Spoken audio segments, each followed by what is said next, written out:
안녕하십니까. 꿈꾸는 시니어TV입니다. 오늘 주제는 근로자가 자발적으로 퇴직한 경우에도 실업급여를 받을 수 있는 예외적인 사례를 중심으로 말씀드리고자 합니다. 실업급여 지급은 근로자 본인의 의사에 반하여 비자발적으로 퇴직한 경우에 지급하는 것을 원칙으로 하고 있는데요. 예외적으로 근로자 본인이 자발적으로 퇴직한 경우에도 실업급여를 지급할 수 있는 경우가 몇 가지 있습니다. 오늘은 이렇게 근로자가 자발적 퇴직을 할 경우에도 실업급여를 받을 수 있는 꼭 알아야 할 내용 중심으로 말씀드리겠습니다. 우선 근로자의 자발적 퇴직에 관한 내용을 살펴보기 전에 기본적으로 적용되고 있는 실업급여 수급 요건을 살펴보겠습니다. 실업급여 수급 요건은 고용보험법 제40조에서 규정을 하고 있는데요. 중요한 4가지를 규정하고 있습니다. 첫 번째, 이직일 이전 18개월간 피보험 단위기간이 통산하여 180일 이상일 것. 여기서는 6개월 이상을 보험기간에 보험을 들어야 된다는 얘기입니다. 두 번째, 근로자의 의사와 능력이 있음에도 불구하고 취업을 하지 못한 상태에 있을 것. 세 번째, 재취업을 위한 노력을 적극적으로 할 것. 이런 것들을 요구하고 있고요. 네 번째는 이직 사유가 비자발적인 사유일 것, 이렇게 요구를 하고 있는데요. 네 번째 사항이 굉장히 중요한 내용입니다. 원래 실업급여는 비자발적인 사유로 퇴직을 했을 때 지급하는 것이고, 자발적인 사유로 퇴직을 했을 때는 실업급여를 지급하지 않는 것이 원칙입니다. 그런데 여기서 또 한 가지 알아봐야 될 것이 있는데요. 자발적 이직자인 경우도 예외적으로 지급을 하는 경우가 있습니다. 내용을 살펴보겠습니다. 자발적 이직자의 경우에도 이직하기 전에 이직 회피 노력을 다 하였으나 사업주 측의 사정으로, 자 여기서 봤을 때 사업주 측의 사정을 말합니다. 사업주 측의 사정으로 더 이상 근로하는 것이 곤란하여 이직한 경우 이직의 불가피성을 인정하여 수급 자격을 부여한다, 이런 내용이 있는데요. 오늘 이야기하고자 하는 주제가 바로 이 내용입니다. 자발적 이직자에게 예외적으로 실업급여를 지급하는 그러한 경우를 오늘 설명하는 것입니다. 지금부터는 예외적으로 실업급여를 지급해주고 있는 자발적 퇴직 사유 13가지를 살펴보겠습니다. 수급 자격이 제한되지 아니하는 정당한 이직 사유라고 합니다. 이 내용은 고용보험법 시행규칙 제101조 제2항 별표 2에서 명확하게 규정을 하고 있는데요. 이 내용은 입장 차이에 따라서 판단이 달라질 수도 있고 협의가 안 돼 있을 경우에는 분쟁으로 진행이 될 수도 있습니다. 그래서 이해를 돕기 위해서 오늘은 법률에 규정하고 있는 조항 그대로 설명을 드리도록 하겠습니다. 1호입니다. 다음 항목의 어느 하나에 해당하는 사유가 이직일 전 1년 이내에 2개월 이상 발생한 경우, 이렇게 되어 있는데요. 아래에 제시되고 있는 내용들이 2개월 이상 지속돼야 한다는 내용입니다. 그러면 자발적 퇴직의 경우에도 실업급여 대상이 된다는 얘기입니다. 과목입니다. 실제 근로조건이 채용 시 제시된 근로조건이나 채용 후 일반적으로 적용받던 근로조건보다 낮아지게 된 경우. 과목입니다. 임금체불이 있는 경우. 과목입니다. 소정근로에 대하여 지급받은 임금이 최저임금법에 따른 최저임금에 미달하게 된 경우. 과목, 근로기준법 제53조에 따른 연장근로의 제한을 위반한 경우. 과목입니다. 사업장의 휴업으로 휴업 전 평균 임금의 70% 미만을 지급받은 경우. 이러한 경우가 2개월 이상 지속될 경우에는 자발적 퇴직을 하더라도 실업급여 대상이 된다는 내용입니다.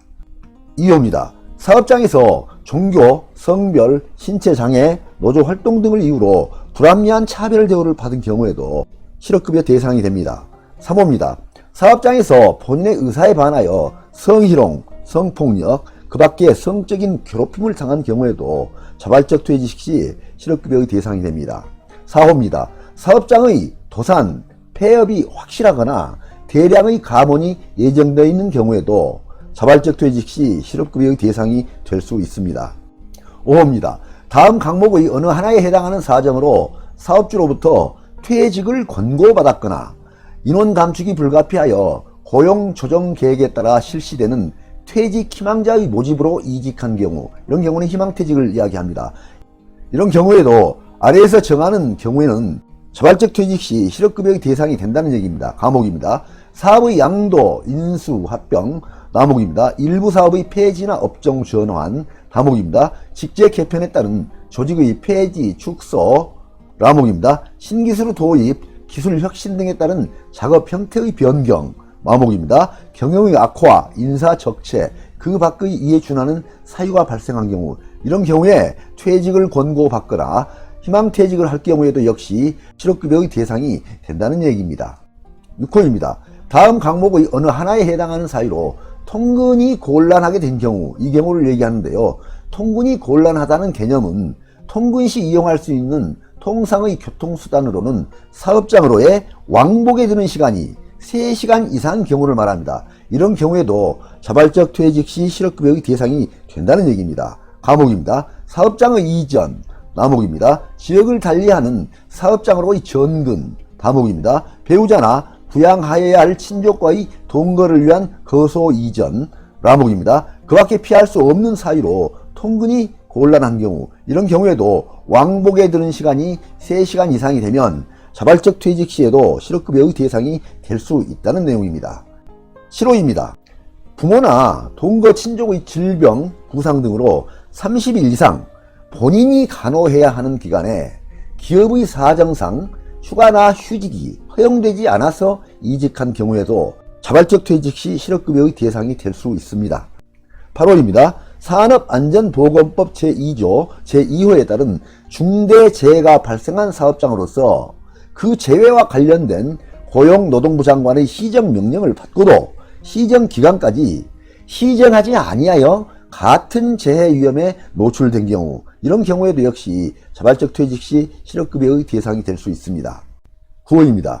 체력의 부족, 심신장애, 질병, 부상, 시력, 청력, 촉각 감퇴 등으로 피보험자가 주어진 업무를 수행하는 것이 곤란하고 기업의 사정상 업무 종류의 전환이나 휴직이 허용되지 않아 이직한 것이 의사의 소견서, 사업주 의견 등에 근거하여 객관적으로 인정되는 경우, 이렇게 되는 경우에도 자발적 퇴직 시 실업급여의 대상이 된다는 내용인데요. 여기에 내용을 보게 되면 객관적으로 인정되는 경우라고 나와 있습니다. 그래서 이 경우에는 판단이 입장에 따라 달라질 수도 있고 경우에 따라서는 분쟁으로 이어질 수도 있다는 내용입니다. 10호입니다. 임신, 출산, 만 8세 이하 또는 초등학교 2학년 이하의 자녀의 육아, 병역법에 따른 의무 복무 등으로 업무를 계속적으로 수행하기 어려운 경우로서 사업주가 휴가나 휴직을 허용하지 않아서 이직한 경우를 말합니다. 이 경우에도 자발적 퇴직 시 실업급여의 대상이 될 수 있습니다. 11호입니다. 사업주의 사업 내용이 법령의 제정, 개정으로 위법하게 되거나 취업 당시와는 달리 법령에서 금지하는 재화 또는 용역을 제조하거나 판매하게 되는 경우에도 자발적 퇴직 시 실업급여의 대상이 될 수 있습니다. 12호입니다. 정년의 도래나 계약 기간의 만료로 회사를 계속 다닐 수 없게 된 경우에도 역시 마찬가지입니다. 13호입니다. 그 밖에 피보험자와 사업장 등의 사정에 비추어 그러한 여건에서는 통상의 다른 근로자도 이직했을 것이라는 사실이 객관적으로 인정되는 경우, 이 경우에도 똑같이 적용을 하는데요. 객관적으로 인정되는 경우, 여기에서도 역시 논란의 소지가 상존합니다. 이처럼 자발적 사표를 쓴 경우라도 이직 회피 노력을 다하는 등 이직의 불가피성이 인정이 되고 이직의 정당한 사유로 인정이 되면 실업급여를 받을 수 있게 됩니다. 그런데 여기에서는 주의해야 할 점이 한 가지 있습니다. 자발적 퇴직에 대해서 예외적으로 실업급여 지급을 인정해주는 경우이기 때문에 그 사유에 대한 판단이 상호 입장 차이에 따라서 달라지는 경우도 있고 분쟁으로 진행되는 경우도 생길 수가 있습니다. 그런 경우에는 공인 노무사 등 노무 분야 전문가의 도움을 받아서 해결하는 것도 하나의 방법이 될 수 있을 것으로 보입니다. 그리고 또 한 가지 알아두셔야 할 내용이 있는데요. 사업주가 근로자의 의사에 반하여 해고를 하더라도 실업급여를 받지 못하는 경우도 있습니다. 해고, 퇴직을 하더라도 실업급여를 받지 못하는 경우는 고용보험법 제58조 제1호, 제2호에서 규정을 하고 있는데요.